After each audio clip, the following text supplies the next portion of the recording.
Welcome to Telugu one news. నేను మహాలక్ష్మి.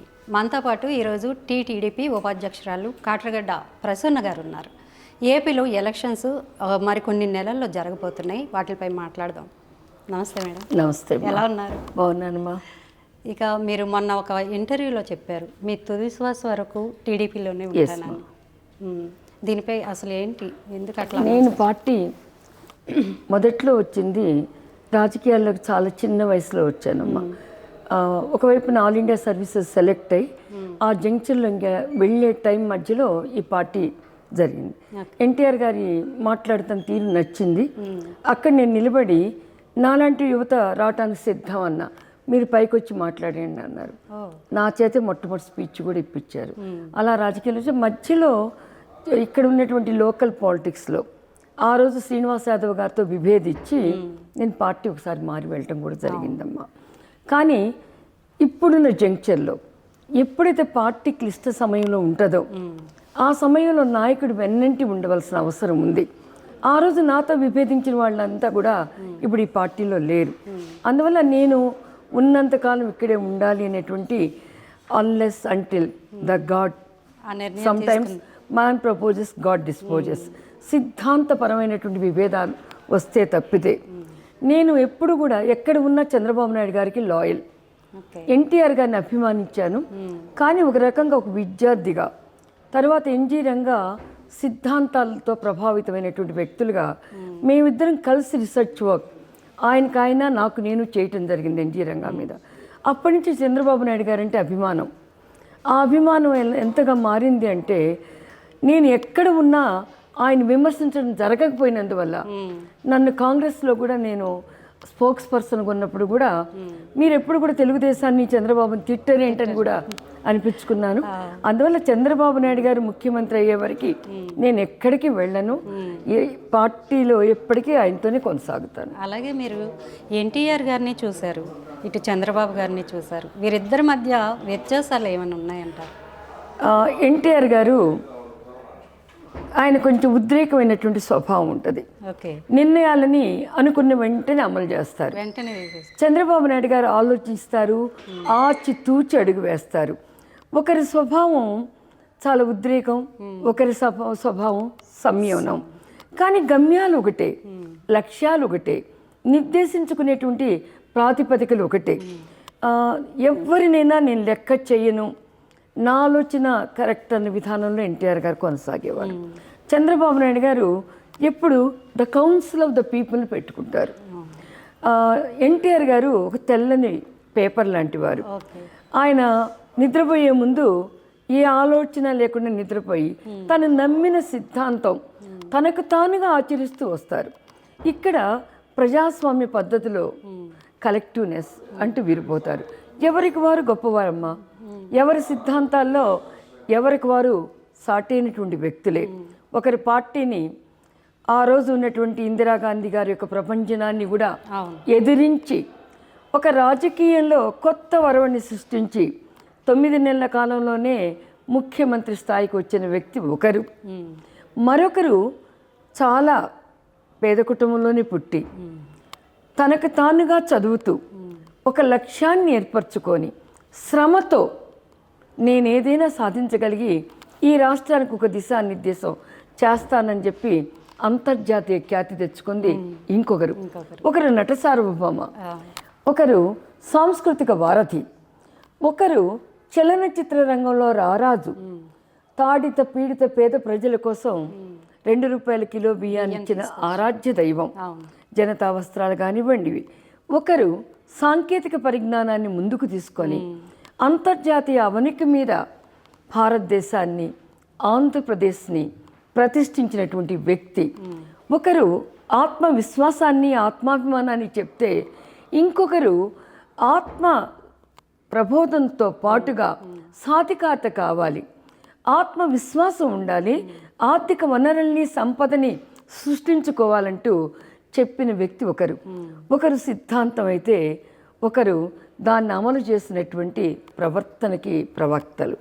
అందువల్ల ఎవరు గొప్ప ఎవరు తక్కువ అన్నది కాదు. ఒకరు ఒక ధ్రువం, ఇంకొకరు ఇంకొక ధ్రువం. 2 ధ్రువాలు ఉత్తర ధ్రువం కావాలి వ్యవస్థలో, దక్షిణ ధ్రువం కావాలి.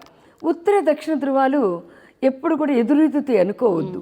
ఉత్తర దక్షిణ ధృవాలు ఉంటేనే మిగతా 4 దిక్కులు కూడా ఉండడానికి వీలవుతాయి.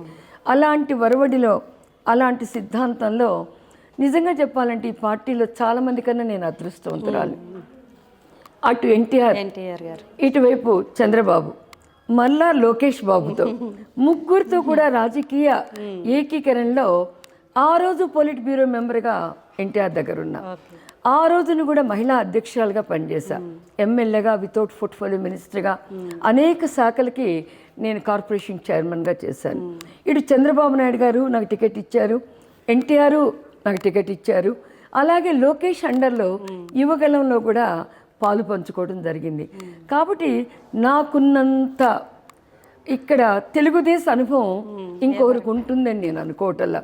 మార్చి 28 నుంచి ఈ రోజు వరకు కూడా ఎక్స్పీరియన్స్ అంటే నాకన్నా చాలామంది పెద్దవాళ్ళు ఉన్నారు.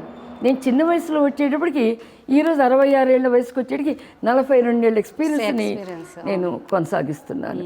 అందువల్ల నాకు ఆ రోజుకి ఎన్టీఆర్ అవసరమయ్యారు, ఈరోజు చంద్రబాబు అవసరమయ్యారు, ఇప్పుడు లోకేష్ కూడా యువతకు అవసరం. ఈరోజు దేశంలో మీరు ఒకటి అబ్జర్వ్ చేశారో లేదో, యువత శాతం పెరిగింది. ఈరోజు భవితను నిర్ణయించుకోబోతుంది యువత. ఆ యువతలో కొత్తగా ఓటు వచ్చిన వాళ్ళు అనేక లక్షల మంది వస్తూ ఉన్నారు. మొదటిసారి ఓటు వేస్తున్న వాళ్ళు యువత కోరుకుంటున్న నాయకత్వం కావాలి. కాబట్టి లోకేష్ బాబు గారు అది ప్రూవ్ చేశారు. ఆంధ్రప్రదేశ్ మార్పును కోరుకుంటుంది. ఈరోజు తెలంగాణలో ఆ మార్పును చూసాం. ఆ మార్పును కోరుకుంటున్న మార్పులో భాగస్వామ్యంగా ఈరోజు మాకు తెలంగాణలో కూడా చాలా గర్వకారణంగా అనిపిస్తుంది. మా పార్టీ సిద్ధాంతాల్లో పెరిగిన ఒక కేసీఆర్, మా పార్టీ సిద్ధాంతాల్లో జీవం పోసుకొని కార్యనిర్వాహక అధ్యక్షుడిగా పనిచేసిన ఒక రేవంత్, మళ్ళా చెప్పాలంటే బట్టి విక్రమార్క నా స్టూడెంట్, ప్రసాద్ ఎవరైతే స్పీకర్ ఉన్నారో అతను నా student, doctor B R Ambedkar education సొసైటీలో నేను ఒక అసోసియేటెడ్ లెక్చరర్గా కూడా పనిచేశాను. ఇలా నా స్టూడెంట్స్ ఉప ముఖ్యమంత్రి స్థాయిలో, తర్వాత నాతో పనిచేసిన వారు ముఖ్యమంత్రులుగా, ఇలా నేను గత 20 సంవత్సరాల నుంచి చూస్తూ ఉంటే I'm proud of my self. అలాగే మీ 42 ఏళ్ల రాజకీయ సుదీర్ఘ జీవితంలో మీరు ఎన్నో మార్పులు చూశారు. అప్పటి రాజకీయాలు ఇప్పటి రాజకీయాల్లో ఎలాంటి మార్పులు వచ్చాయంటారు? నేను ఎప్పుడు రాజకీయం ఒకలానే ఉందనుకుంటున్నా. మార్పు అన్నది కాలంతో వచ్చింది, కానీ పాతలో ఉన్నటువంటి జ్ఞాపకాలతో చూసుకుంటూ పాతగా మనకు వచ్చినటువంటి అనుభవాలని సమీక్షించుకుంటూ పోయేదే మార్పు అని అనుకుంటా నేను. ఆ రోజున 82లో ఒక కాంగ్రెస్ అరాచక శక్తిగా ఉండి, ఒక రక అధికార కేంద్రీకరణగా ఉండి, నిజం చెప్పాలంటే అరాచకం అని అంటే కూడా తప్పేమో నేను. ఎందుకంటే ఆ రోజు కూడా ఇందిరాగాంధీ గారు ఒక కొత్తదనాన్ని ఇచ్చారు. భారత స్వాతంత్ర సమరంలో అఖిల భారత కాంగ్రెస్ పనిచేసింది. తర్వాత నెహ్రూ గారు పంచవర్ష ప్రణాళికలు ఇచ్చారు, అనేక బహుళార్థ సాధక ప్రాజెక్టులు ఇచ్చారు. లాల్ బహదూర్ గారు ఒకవైపు జై జవాన్ జై కిసాన్ నినాదాన్ని ఇచ్చారు. అలా కొత్త కొత్త మార్పులతో మన చరిత్ర మారుతూ వచ్చింది. ఆ తర్వాత ఎన్టీఆర్ గారి శకం ప్రారంభమైంది. అధికారం కేంద్రీకృతం కాకూడదు, ఫెడరల్ వ్యవస్థ కావాలి, యూనిటరీ వ్యవస్థ ఉండొద్దు అంటూ ఒక ఘీంకార స్వరాన్ని రాష్ట్రాల కోరికతో వచ్చిందే వ్యవస్థ సమాఖ్య. ఈరోజు మరలా అది పురుడు పోసుకుంటుంది. దక్షిణాది రాష్ట్రాల మీద వివక్ష అన్న పదం ఇప్పుడు కొనసాగుతుంది. అది వచ్చారు. మళ్ళీ ఆ తర్వాత జనసంఘ్, కమ్యూనిస్టు పార్టీ ఉద్యమాలు, ఆ తర్వాత ఒక అత్యున్నతమైనటువంటి పరిపాలనావేత్త వాజ్పేయి లాంటి వాళ్ళని చూసాం. ఒక మహోన్నతమైనటువంటి ప్రజా పరిపాలనకు శ్రీకారం చుట్టిన వాజ్పేయి శకాన్ని చూసాం. తర్వాత నూతన వరవడిని సృష్టిస్తున్నటువంటి నరేంద్ర మోడీని చూస్తున్నాం. ఎవరికి వారే, నేను ఏ పార్టీని విమర్శించటల్లా, ఆ పార్టీలో విరితలలు వేసే సంస్కృతులు ఏమన్నా ఉంటే వాటిని వ్యతిరేకించాలని చెప్తాను తప్పితే మేము కాంగ్రెస్కి పూర్తిగా వ్యతిరేకం, మేము కమ్యూనిస్టుకి వ్యతిరేకం, మేము జనసంఘానికి వ్యతిరేకం, జాతీయ బీజేపీకి వ్యతిరేకం అనే సిద్ధాంతాన్ని నేను ఏకీభవించను. అంటే అసెంబ్లీలు జరిగే తీరులో vulgar language, unparliamentary language use చేస్తున్నారు. అప్పట్లో ఇలాంటి సంస్కృతి లేదమ్మా, అప్పుడు లేదు. ఎవరన్నా వావిలాల గోపాలకృష్ణయ్య గారు, పుచ్చలపల్లి సుందరయ్య గారు, రోసయ్య గారు, తర్వాత యజ్ఞనారాయణ గారు వీళ్ళంతా మాట్లాడుతూ ఉంటే వినేవారు. ఒక పక్క కాసు బ్రహ్మానందరెడ్డి గారు కానీ, సంజీవరెడ్డి గారు కానీ, అంజయ్య గారు కానీ, పవనం వెంకటరామ్ గారు కానీ, ఏ ముఖ్యమంత్రి విజయభాస్కర్ రెడ్డి గారు నిదానంగా కూర్చునేవాళ్ళు, వినేవాళ్ళు, మాట్లాడేవాడిని నోట్ చేసుకునేవారు, రిప్లైలు ఇచ్చేవారు. ఇప్పుడు ఒకళ్ళు మాట్లాడితే ఒకళ్ళు వేసి అరుస్తున్నారు. అసలు ఏం చెప్తున్నారో తెలియనివ్వటల్లా, ఎవరికి వాళ్ళు మేమే గొప్పవాళ్ళు అన్నట్టు ప్రజాస్వామ్య వ్యవస్థకి ఎన్నికల కమిషన్ ఉంది కాబట్టి ఎన్నికలు జరగనిస్తున్నారు. కానీ ఆ తర్వాత ఏ ప్రజావాణిని అయితే వినిపించాలో ఆ ప్రజావాణిని వినిపించనీయకుండా చంద్రబాబు నాయుడు గారిని ఆ రోజు అసెంబ్లీలో ఏం చేశారు? అసెంబ్లీలో లేని భువనేశ్వరి గారి మీద ఎలాంటి కామెంట్లు చేశారు, లోకేష్ గారి మీద ఎలాంటి కామెంట్లు చేశారు, ఇక్కడ ఎలాంటి పద్ధతులైనవి.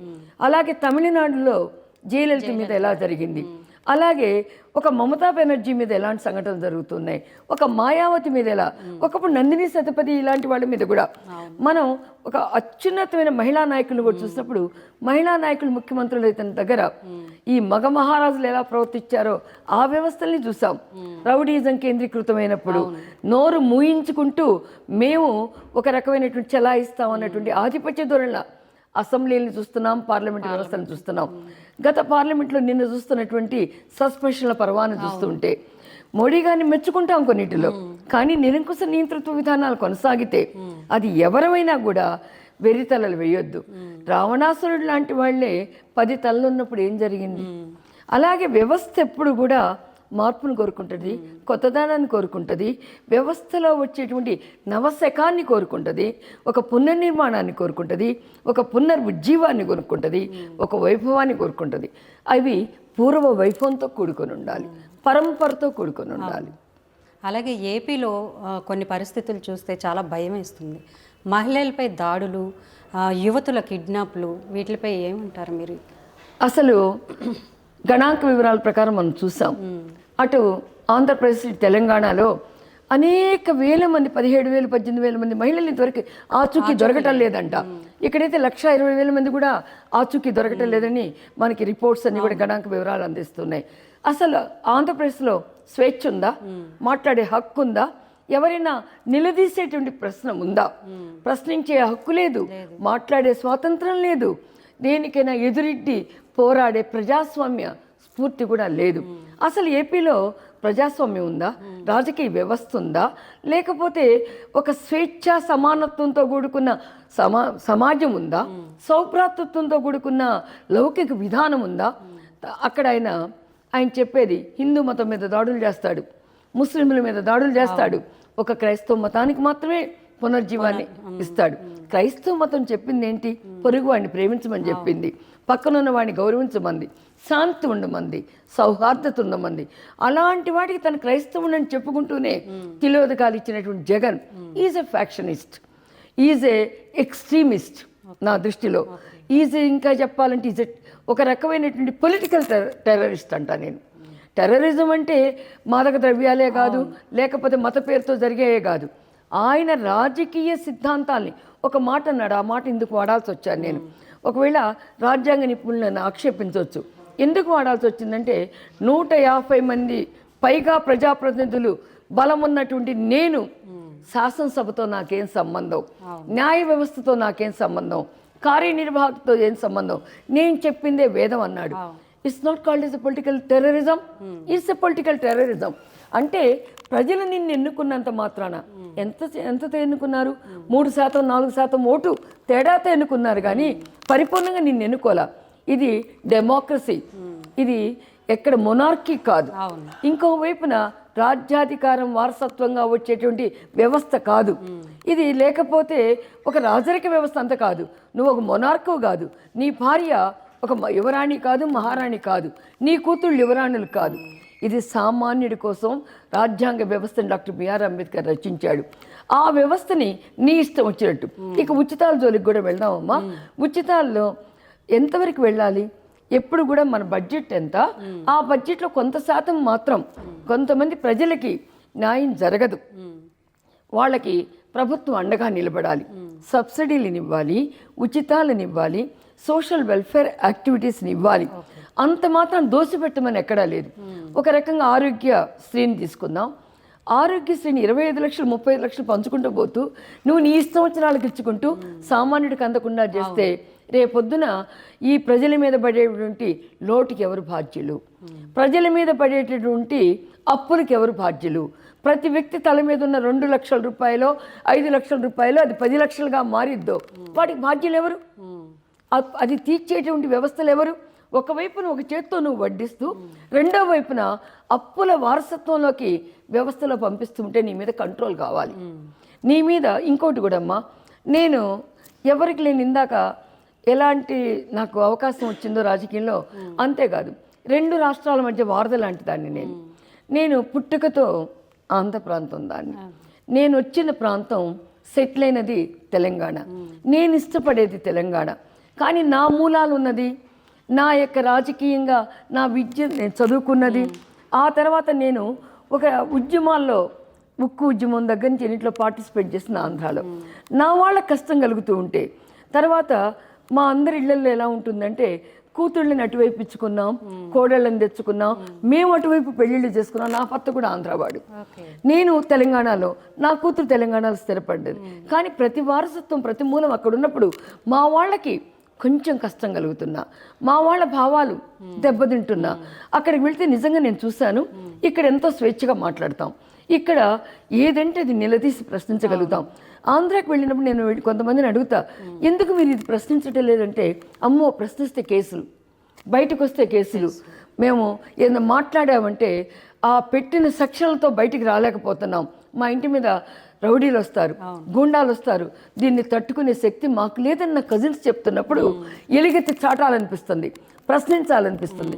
ఎందుకంటే నాకు హక్కు ఉంది, నాకు అక్కడ సొంత ఇల్లు ఉంది, పొలాలు ఉన్నాయి, నేను అక్కడ ఒకప్పుడు పౌరురాలని కూడా, ఇప్పటికీ నా పేరు తన్ని ఉండేటప్పటికి నిజంగా వెళ్ళబోతున్నాను. ఇక్కడ ఎన్నికలు అయిపోయినాయి, ఓటు వేయటానికి కాదు, ఒక చోటే ఓటు వేసుకుంటాం. ఇక్కడ నేను పౌరురాలని తెలంగాణ, కానీ ప్రశ్నించడానికి దేశంలో ఎక్కడికైనా పోవచ్చు, ఏ వ్యవస్థలు అన్యాయం జరిగినా ఎలుగెత్తి చాటొచ్చు. భారతదేశానికి స్వాతంత్ర ఉద్యమానికి బీజం వేసినటువంటి వ్యక్తి అనీత్ సెన్. నేను వెళ్తున్న ఆంధ్రాకి నా ఊర్లో నా ఇంట్లో కూర్చొని నేను కొత్త ఉద్యమాన్ని శ్రీకారం చుట్టబోతున్నా. ఆ ఉద్యమం మా చంద్రబాబు నాయుడు గారికి కొంచెం హెల్ప్ అయినా చాలు. రైతు ఉద్యమం, నేను ఇప్పుడు రైతుని, అక్కడ రైతులకు ఎంత అన్యాయం జరుగుతుందంటే, నిన్న తుఫాన్ వస్తే నాకు ఎన్నో లక్షల రూపాయలు అక్కడ నష్టం వచ్చింది. ఆ తుఫాన్ వచ్చినప్పుడు కోతకు వచ్చినటువంటి పంట పొలాలు, దాన్ని ఏమంటామంటే పొట్ట మీద ఉన్న పంట కోతకు సిద్ధంగా ఉంది, బాగా నిండు కుండలాగా ఉన్న పంట ఇంకా 5-6 రోజులు కోస్తాం అనగా గాలితో కూడిన తుఫాను వచ్చేసి అవన్నీ కింద పడిపోయి నీళ్లలో మునిగిపోయి వాటిని గురించి పట్టించుకున్న నాదుడు లేడు. ఆ తడిసిన ధాన్యాన్ని కొనడానికి ఎవరు సిద్ధంగా లేరు. ముక్కుపోయింది ఆ ధాన్యం అంతా కూడా. ఆ ధాన్యం ముక్కుపోతే కనీసం వాళ్ళకి కావాల్సిన సబ్సిడీలు కానీ, వాటి గిట్టుబాటు ధర కానీ, తగ్గిన తడిసిన ధాన్యం కోసం మళ్ళీ వేర్పాట్లు కానీ ఇవన్నీ అక్కడ చేయటం లేదు. అసలు రైతు పట్టా పాస్ పుస్తకాలు మీద జగన్ బొమ్మ తప్పితే ఏమీ లేదు. నీలి రంగు కాగితం, దాని మీద జగన్ గారి బొమ్మ. పట్టా పాస్ పుస్తకం మీద ఎవరి బొమ్మ ఉంటుందమ్మా? ఎంబ్లమ్ ఆఫ్ ద ఆంధ్రప్రదేశ్ ఉంటుంది, కానీ ఆంధ్రప్రదేశ్ బొమ్మ ఉండదు. అన్ని గోడల మీద అవే ఉంటాయి, ఆ బ్లూ ఉంటుంది. కోడిగుడ్డు మీద కూడా వేసుకున్నాడట ఎప్పుడు, పిల్లలకు పెట్టే కోడిగుడ్డు మీద. అక్కడ పిల్లలకి పౌష్టికాహారం అందటల్లా, పౌష్టికాహారం ఇస్తున్నానంటున్నాడు, చదువు కోసం ఎన్నో చేస్తున్నా అన్నాడు, బ్యాగులు ఇస్తున్నానన్నాడు. ఒక 5-6 తీసుకొచ్చి మంచి యాక్సెంట్లో మాట్లాడిపించాడు. కానీ విద్య సరిగా అందుతుందా? రోడ్లు, ఒక్క రోడ్డు సరిలేదు, గతుకులు మయం. మనకి ఎవరైనా డెలివరీకి సిద్ధంగా ఉన్న ఆడపిల్ల అయితే అక్కడికక్కడే డెలివరీ అయ్యే పరిస్థితిని చూస్తున్నాం. ఇరుకు, అక్కడ డ్రైనేజ్ సౌకర్యాలు సక్రమంగా లేవు, కరెంట్ ఎప్పుడు వచ్చిందో తెలియదు, ఎప్పుడు పోయిద్దో తెలియదు. ఒకవైపున ఒక్క పోత, మరొక వైపు నిజం చెప్పాలంటే అమ్మా, నా పుట్టిల్లు ఆంధ్రప్రదేశ్ గురించి ఆలోచించుకున్న రోజు కన్నీళ్లే. ఎందువల్లంటే వరుణుడి మీద ఆధారపడేది నా పుట్టిల్లు, గాలి మీద ఆధారపడేది, పంచభూతాల మీద ఆధారపడేది నా పుట్టిల్లు. అక్కడ వాళ్ళు ఆ యొక్క పేదవారు ఎక్కువ. తర్వాత క్యాన్సర్ రోగిన, కిడ్నీలు బారిన పడిపోయి అనేక మంది ఉద్దానం దగ్గర నుంచి ప్రకాశం జిల్లాలో కొన్ని ప్రాంతాల దగ్గర తీసుకుంటే, గుంటూరులోనమ్మా, నా సొంత ప్రాంతం గుంటూరు, గుంటూరు దగ్గర పొన్నూరు నియోజకవర్గం నా సొంత ఊరు. అక్కడ నేను చూస్తూ ఉన్నానమ్మా, ఎందుకని పేపర్లో కూడా రావటం లేదో నాకు తెలియదు. నేను ఈ మధ్య 20 మంది క్యాన్సర్ పేషెంట్లు చనిపోతే వెళ్ళి రావడం జరిగింది. అంటే క్యాన్సర్ అనేది మహిళల్ని కబలిస్తుంది అక్కడ, దాని గురించి పరీక్షలు లేవు.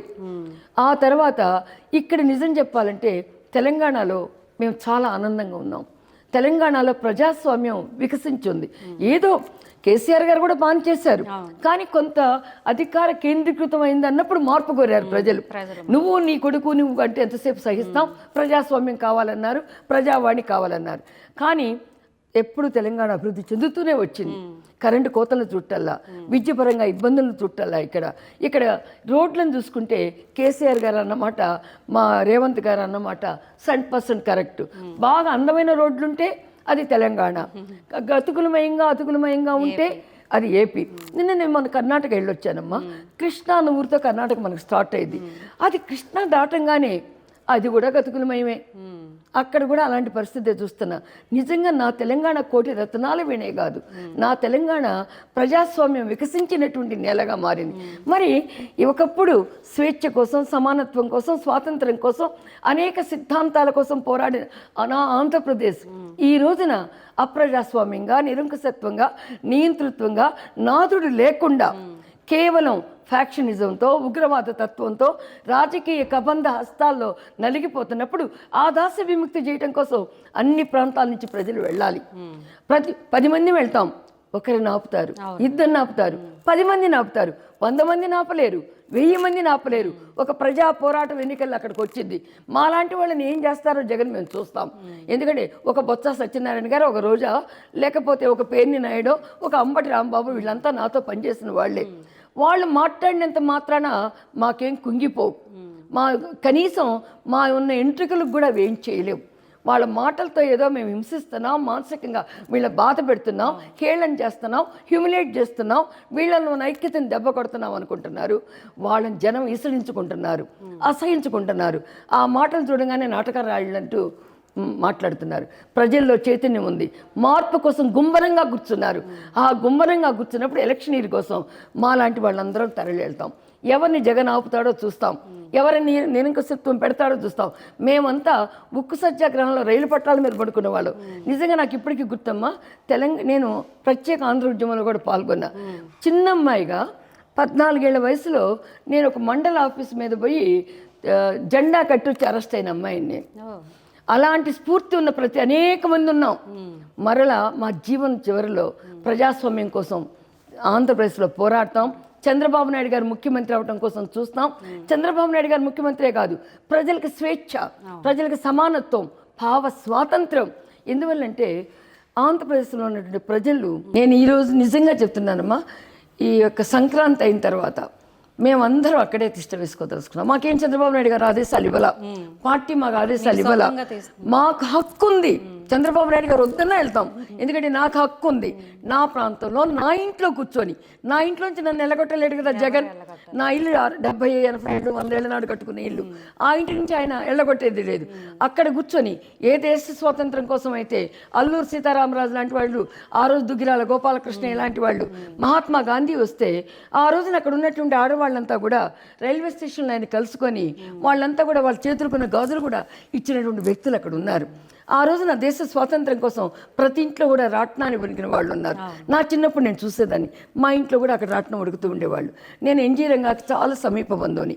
ఆ స్వాతంత్ర ఉద్యమంలో నా కన్న తల్లి దగ్గర నుంచి అందరూ కూడా పార్టిసిపేట్ చేసినటువంటి వాళ్ళు. మాకెప్పుడు కూడా చిన్నప్పుడు చెప్పేవారు, మా మదర్ పాడేదమ్మా. అక్కడ భావాలతో నేను పెరిగానమ్మా. అతివల అవలలు కారమ్మ, సబలలు ఓయమ్మ, సరోజినీ నాయుడులాగా ప్రతి ఆడపిల్ల ఉండాలని, ప్రతి ఆడపిల్ల ఒక ఝాన్సీ లక్ష్మీబాయి కావాలి. అక్కడ పేర్లు చూడండి, అందరికి ఝాన్సీ లక్ష్మి ఉంటుంది, అందరికి సరోజిని ఉంటుంది, బేబీ సరోజిని అన్న పేరు కూడా అక్కడ చాలా ఎక్కువగా ఉంటుంది. అలాంటి విప్లవం పుట్టిన చోట, అలాంటి స్వాతంత్ర ఉద్యమం కోసం ఆస్తులందరినీ కూడా ధారాదత్తం చేసినటువంటి చోట ఈరోజు బానిసత్వ భావాలు వచ్చినప్పుడు, ఈరోజు భయం అన్నది వచ్చినప్పుడు, వాళ్ళందరి మీద రాజకీయ కక్షలతో, కార్పణ్యాలతో అరెస్టులు చేస్తూ అక్రమంగా బంధించాలని చూస్తున్నప్పుడు, పాత తరాన్ని గుర్తు చేస్తూ, పాత ధైర్యాన్ని కూడగొట్టిస్తూ, అవసరమైతే ఎంతకైనా తెగించడానికి నేను నా తర్వాత వచ్చిన నా తరమైనటువంటి నా కూతురు దగ్గర నుంచి మేమంతా కూడా సన్నద్ధం అవుతున్నాం, పోతాం, కష్టపడతాం. చంద్రబాబు గారు వద్దన్నా వినమని చెప్పా కదా. ఎందువల్లండి, ఏంటి బాబు మీరు చెప్పేది, మీరు చెప్తారు సిద్ధాంతపరంగా మీ మాట, నేను కార్యకర్తగా వింటా. కానీ భావ స్వాతంత్రం కోసం ప్రజలు అక్కడ భయపడుతున్నారు, అక్కడ బయటకు రాలేకపోతున్నారు. పాలు అమ్ముకుంటా ఉంటే కూడా పాలుని ఒక సంఘాన్ని పెట్టి పాల ఉత్పత్తిదారులను సమీకరించి ఆ పాల సంఘాన్ని పెడితే ఎవరు, మా దూలిపాల నరేంద్ర, అది తప్పంట. అమూల్ నుంచి పాలు తెచ్చి అమ్ముతాడండి అక్కడ. ఏం అన్యాయం అంటే, రైతులకు సహకార సంఘాలు ఉండొద్దా, రైతులు పాలు అమ్ముకోవద్దా, ఆ పాలను అక్కడ విక్రయించొద్దా? సంఘం లాంటి ఎంతో ఫేమస్ బ్రాండ్, అలాంటి ఫేమస్ బ్రాండ్ పనికిరాలా, గుజరాత్ నుంచి వచ్చే అమూల్ నీకు పనికి వచ్చింది. ఇలాంటివన్నీ చూస్తూ ఉన్నప్పుడు అక్కడ కనీసం ఒకప్పుడు డ్రైనేజ్ వ్యవస్థ, అంటే drainage means not this one అమ్మ, వ్యవసాయదారులకు అవసరమైన నీటిపారుదల డ్రైనేజ్ వ్యవస్థ, దాన్ని ఈ రోజున పొలాలకి నీరు అందటల్లా. ఈరోజు మాగాణి భూమికి నీళ్లు అందకపోతే మొన్న సడన్గా వచ్చి నాగార్జున సాగర్ గేట్లు తీస్తానంటాడు. ఏం తెరిసే హక్కు నీకు ఎవడిచ్చాడు? నేను తెలంగాణ వాదిగా అడుగుతున్నా. దానికి ఒక కృష్ణా బోర్డు ఉంది, కృష్ణా అథారిటీ బోర్డు ఉంది, రివర్ అథారిటీ బోర్డు ఉంది. అక్కడికి వెళ్ళి నీ వాటా ఎంత, నా వాటా ఎంత, అంతేగాని అరాచకత్వం సృష్టించేసి ఎక్కడికక్కడ అన్నదమ్ముల్లాగా విడిపోయాం ఒక కుటుంబం వాళ్ళం. మనం ఇద్దరం కూడా చాలా ఆనందంగా బతకాలి. ఏ అరాచకత్వాన్ని నువ్వు తెలంగాణలో క్రియేట్ చేయాలనుకున్నావు? అసలు అక్కడ ప్రజలు అది కోరుకున్నారా? అక్కడ ప్రజలు ఇక్కడున్నారు, ఇక్కడ ప్రజలు అక్కడ ఉన్నారు, అది కోరుకోలేదే. నువ్వు శాంతిగా ఇంతవరకు విభజన చట్టం కింద నీకు రావాల్సిన ఆస్తులు నువ్వు లెక్కేసుకోవటల్లా, మాకు తెలంగాణకి ఇవ్వాల్సినటువంటి విద్యుత్ బకాయిలు నువ్వు ఇవ్వటల్లా. ఇక్కడ నీకేదైతే ఢిల్లీలో ఆస్తులు ఉన్నాయో, హైదరాబాద్లో ఆస్తులు ఉన్నాయో, 10 సంవత్సరాల పాటు ఇక్కడ పరిపాలించే అధికారం ఉంటే, ఇక్కడ ఇద్దరికి కలిపి గవర్నర్ దగ్గర మనకి స్పెషల్ ఆఫీసర్స్ జూలైతో ఎండ్ కాబోతుంది. ఒక్కరోజన్నా నువ్వు వచ్చావా? ఒక్కరోజన్నా పట్టించుకున్నావా? ఇక్కడ ఉన్నటువంటి అధికారాలను చూసుకున్నావా? ఆస్తులని అప్పనంగా కూడా దారాదత్తం చేశావు. అలాంటి నువ్వు ఈ రోజున ఒకప్పుడు కేసీఆర్ గురువు అన్నావు, మరి కనీసం మన కేసీఆర్ గారు హాస్పిటల్లో ఉంటే రాలేదే పలకరించడానికి. కేసీఆర్ గారి దగ్గర కొన్ని 100 కోట్ల రూపాయలు తీసుకొని ఎలక్షన్ నడిపిస్తాడు, ఎన్నికల్లో గెలుస్తాడు. కానీ కేసీఆర్ గారు హాస్పిటల్లో ఉంటే మా చంద్రబాబు నాయుడు వెళ్ళాడు, ఈయన పలకరించడానికి కూడా వెళ్ళాల. ఇప్పుడు కేసీఆర్ గారికి కూడా అర్థమైంది జగన్ ఎంత ఎట్లాంటి వాదంటే, అభ్యుదయానికి వ్యతిరేకంగా ఉండే పదం ఏంటో నాకు తెలియటల్లా, విచ్చలు విడతాను. తను అసలు మాట్లాడటం రాదు, మాటలు రావు, తెలుగు రాదు, పట్టి ఎక్కడో అమెరికాలో చదివి వచ్చినట్టు మాట్లాడతాడు. భాష సరిగ్గా ఉల్లిగడ్డకి తెలియదు, ఉర్లగడ్డ అనబోయి ఉల్లిగడ్డని ఆలుగడ్డని ఉల్లిగడ్డ అన్నాడు. అంటే కడప ప్రాంతంలో ఉర్లగడ్డలు అంటారు, కర్నూలులో కూడా ఉర్లగడ్డలు అంటారు. ఆ ఉర్లగడ్డ అన్న పదం కూడా రాక దాన్ని ఉల్లిగడ్డ చేయాలా, ఉర్లగడ్డ చేయాలి, ఇంకేదేదో చేసేసాడు. అలాంటి వ్యక్తి తాడేపల్లి గూడెంలో ఉండటం తప్పితే ప్రజల మధ్యకి రాగలుగుతున్నాడా? ప్రజల దగ్గరికి వెళ్ళగలుగుతున్నాడా? 3 ముక్కల ఆట ఆడుతూ ప్రజల మధ్యలో పెడుతూ ఎంతసేపు ఆ తమ్మినేని సీతారాం ఒకడు, ఆ పేర్ని నాని ఒకడు, అంబటి రాంబాబు ఒకడు, రోజా. ఇది నిజం చెప్పాలంటే ఒక రకంగా దుష్ట చతుష్టయం అన్న వాళ్ళని పెట్టుకొని వాళ్ళ జీవితాలను కూడా నాశనం చేశాడు, ప్రజలు అసహించుకునేట్టుగా చేశాడు. అలాంటి విచ్చలవిడిగా ఉన్న ఆంధ్ర రాజకీయాల్లో ప్రతి వ్యక్తి వెళ్తారు, ప్రతి వ్యక్తి స్వాతంత్ర్యం కోసం పోరాడతారు, కొత్త మార్పు తెస్తారు, కొత్త నవశకానికి నాంది పలుకుతారు. అది మా లోకేష్తో ప్రారంభమైంది. మీరు ఇప్పుడు అన్నారు కోటి రత్నాల వీణ తెలంగాణ అని. ఇక్కడ మరి మీరు పోటీ చేయలేనందుకు ఏమైనా బాధ అనిపించిందా, ఫీల్ అయ్యారా? లేదమ్మా, ఎందువల్లంటే పార్టీ సిద్ధాంతం మేము శిరోధారిగా తీసుకున్నాం. మేము కంటెస్ట్ చేసి ఓట్లు చీలే కన్నా మార్పును ప్రజలు కోరుకుంటున్నారు. మనం ఎవరి ఓటుని చీల్చొద్దు, 1. 2, మా నాయకుడు ఆ సమయంలో జైల్లో ఉన్నారు. ఆ సమయంలో మేము ఆర్గనైజేషన్ గురించి ఆలోచించుకునేటువంటి సమయంలో లేవు, సందర్భంలో లేము. పోటీ ఒకటి ముఖ్యం కాదమ్మా. ఇప్పుడు కమ్యూనిస్ట్ పార్టీలు ఉన్నాయి, ఒకప్పుడు అనేక రాష్ట్రాలు పరిపాలించినాయి, ఇవాళ ఎక్కడున్నాయి? మళ్ళీ కాలం ఖచ్చితంగా వచ్చింది. అట్లని మేము కాంగ్రెస్కి పని చేయాల, అటు బీజేపీకి చేయాల, ఎవరు ఇష్టం వచ్చిన చోట అక్కడ చేసుకున్నారు. మరి మీరు కాంగ్రెస్కి పని చేయలేనప్పుడు గాంధీ భవన్లో టీడీపీ జెండాలు ఎందుకు ఎగరాల్సి వచ్చినాయి? ఎవరు ఎగరేశారు? నేను ప్రత్యక్షంగా చూశాను. అమ్మ మహాలక్ష్మి గారు, అక్కడికి వచ్చిన వాళ్ళు ఎవరన్నా మేము కంటెస్ట్ చేయలేదు కాబట్టి వాళ్ళు అటు పనిచేస్తున్నారేమో. వ్యక్తిగతంగా ఎవరికి ఆదేశాలు వెళ్ళాలా, వ్యక్తిగతంగా ఎవరికి ఫలానా వాళ్ళకి పని చేయమని చెప్పాలా. మరి అలాంటప్పుడు జెండా అక్కడ కనిపించినంత మమ్మల్ని అల్లరి చేయడానికి కూడా పెట్టి ఉండొచ్చు ఎవరైనా. ఎగిరిన జెండాకే ఉందమ్మా అర్థం. ఎగిరిన జెండాతో పాటు వ్యక్తి కనిపించాలి, నాయకుడు కనిపించాలి. కనిపించారా మీకు? మరి జెండాలు ఎగరడానికి ఏముంది? ఇప్పుడు నాకు గోబెల్ ప్రచారం ఎట్లుంటుంది.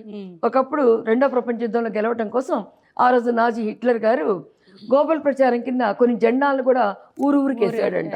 The same thing is happened. Okay. చరిత్ర ఇందాక నాకు పునరావృతం అవుతూ ఉంటుంది, రిపిటేషన్. అలాగే నారా లోకేష్ గారి గురించి మాట్లాడుకుంటే 266 రోజుల పాదయాత్ర యువలగలు సక్సెస్ఫుల్గా సాగింది, విజయోత్సవ సభ. దీనిపై ఏమంటారు? నారా లోకేష్ గారు అంత పరిపక్వత చెందడానికి పాదయాత్ర ఒక కారణం చెప్పుకోవచ్చు మనం. పాదయాత్రే కాదమ్మా, పాదయాత్ర ఒక కారణం, ప్రబల కారణం అంతకన్నా అరాచకత్వం, అన్యాయం. కన్న తల్లిని ఎవరైతే దూషిస్తారో, కన్న తల్లిని నిండు సభలో దూషించి వ్యక్తిగతంగా లోకేష్ని అవమానించి, కన్న తండ్రిని అవమానించి, అన్యాయంగా తండ్రిని జైల్లో పెట్టినప్పుడు భువనేశ్వర్ గారు ఒక మాట ఉంది, ఇప్పటికి బాధేస్తుంది.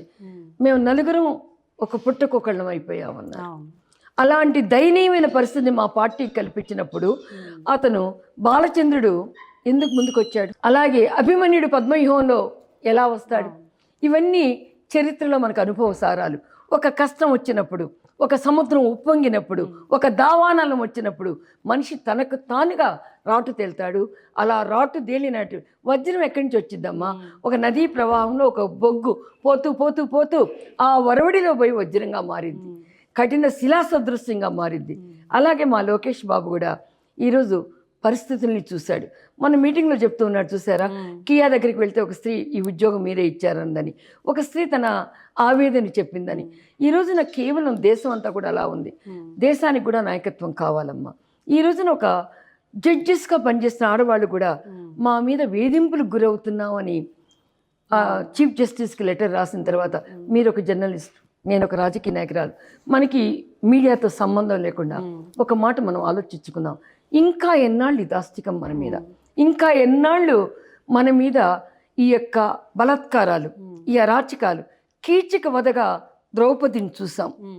ఆ రోజున అనేక మంది మహారాణుల్ని పట్టి తీసుకెళ్ళి పద్మిని, చిత్తోడ్ మహారాణి పద్మిని సహగమనం ఆమె అగ్నిలో దూకింది. తర్వాత అనేక మంది సహగమనం చేస్తారు. సహగమనం ఇష్టంతో చేయలే, ఆ రోజు తప్పించుకోవడానికి చేశారు. వ్యవస్థలో వేదకాలం నుంచి ఈ రోజుకి కూడా మనం అగ్ని పునీతులుగానే మారుతూ ఉన్నాం, బలాత్కారాలకు గురవుతున్నాం. ఇప్పుడైనా నీలాంటి అమ్మాయిలు, సమాజంలో ఉన్నవాళ్ళు, మనందరం కూడా పోరాడవలసిన ఈ రాజకీయమే కాదమ్మా. నిజంగా నిన్న ఎప్పుడైతే చీఫ్ జస్టిస్కి ఆ లెటర్ వెళ్ళిందో, ఒక జడ్జి చెప్పింది, మళ్ళీ రెండో జడ్జి కూడా నిన్న చెప్పింది. జడ్జెస్ న్యాయం చెప్పే ఆడవాళ్ళకే బలాత్కారాలు జరుగుతుంటే, ఒక సాక్షి మాలిక్ లాంటి వాళ్ళంతా కూడా వాళ్ళ యొక్క కెరీర్ని త్యజిస్తూ ఉంటే, ఈ రోజున చలనచిత్ర రంగంలో ఉన్నటువంటి నిన్న ఫర్నాండస్ ఆ అమ్మాయి అతను ఎవరో ఏ రకంగా భయపెడుతున్నాడు చెప్పింది.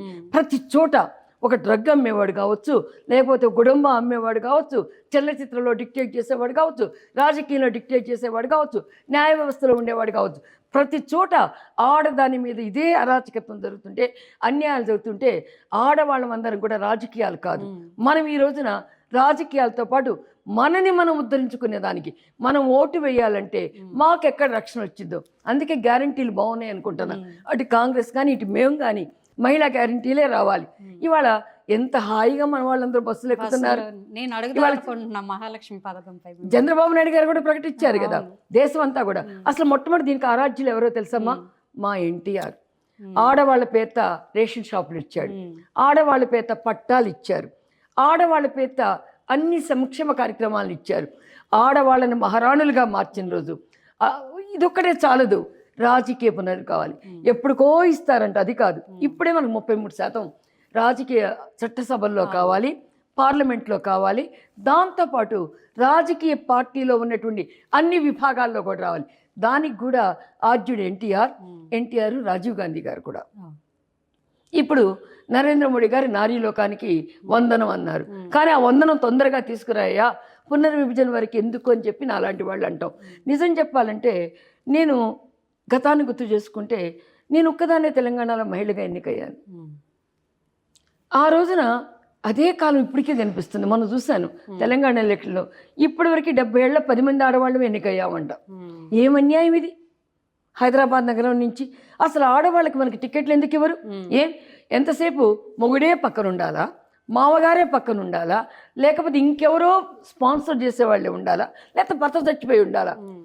ఎవరికైతే ధైర్యం ఉంటుందో, ఎవరికైతే ప్రజా సమస్యల్ని పరిష్కరించేటువంటి వాణిని వినిపించేటువంటి శక్తి ఉంటుందో అలాంటి వాళ్ళని డెవలప్ చేయాలి.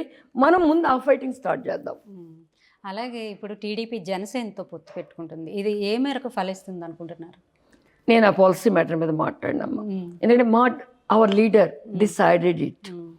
అందులో నాకు వ్యక్తిగతంగా తెలిసిన పవన్ కళ్యాణ్ గారు కూడా ప్రజల గురించి ఆలోచించే మనిషి. తనకున్న ఆదాయాన్ని కూడా ఎప్పుడు ప్రజల కోసం తన ఒంటి మీద ఉన్న షర్టును కూడా ఇచ్చిపోతూ ఉంటాడు, విన్నది నేను. అలాంటి వ్యక్తి కలయికతో బలోపేతమని అనుకుంటున్నాను. కానీ పార్టీ సిద్ధాంతాల గురించి పొలిట్ బ్యూరో వాళ్ళు ఉన్నారు, మా నాయకుడు ఉన్నారు, వాళ్ళు మాట్లాడతారు. నా పరిధిలో అంశం కాదని. అలాగే రేవంత్ రెడ్డి గారిపై మీ అభిప్రాయం ఏంటి అసలు? రేవంత్ రెడ్డి మాతో కలిసి పనిచేసిన అబ్బాయి, నాకు జూనియర్. అతన్ని మేము ఎన్నో సంవత్సరాల పార్టీలు కష్టపడతాడు, కష్టపడే తత్వం ఉంది, ఆలోచించే శక్తి ఉంది, ధైర్యంగా మాట్లాడే స్వభావం ఉంది. అంతమంది ఘనచరిత్ర కలిగిన కాంగ్రెస్లో మహామోహన్ని తట్టుకొని వచ్చినటువంటి చాతుర్యం ఉన్నటువంటి వ్యక్తి కాబట్టి I hope you will be a successful man. ఆయన వచ్చి రాగానే సీతక్కని, కొండా సురేఖ గారికి మంత్రి పదవులు ఇచ్చారు. మహిళల్ని కొంచెం అది చాలా రోజు నుంచి ప్రాక్టీస్గా మారుతూనే ఉందమ్మా. బలహీన వర్గాలని, ట్రైబ్ని, సీతక్క గారిని మొట్టమొదటిసారిగా జనజీవన స్రవంతిలోకి తెచ్చింది మేమే. జనజీవన స్రవంతిలోకి తెచ్చి ఒక ఎమ్మెల్యేగా మార్చింది మా చంద్రబాబు నాయుడు గారే. ఆయన ఒక సోదరులాగా చూశారు. చెప్పారు కూడా. అలాంటి విషయాలన్నీ చేయగలిగిన పార్టీ ఏకైక పార్టీ తెలుగుదేశం పార్టీ.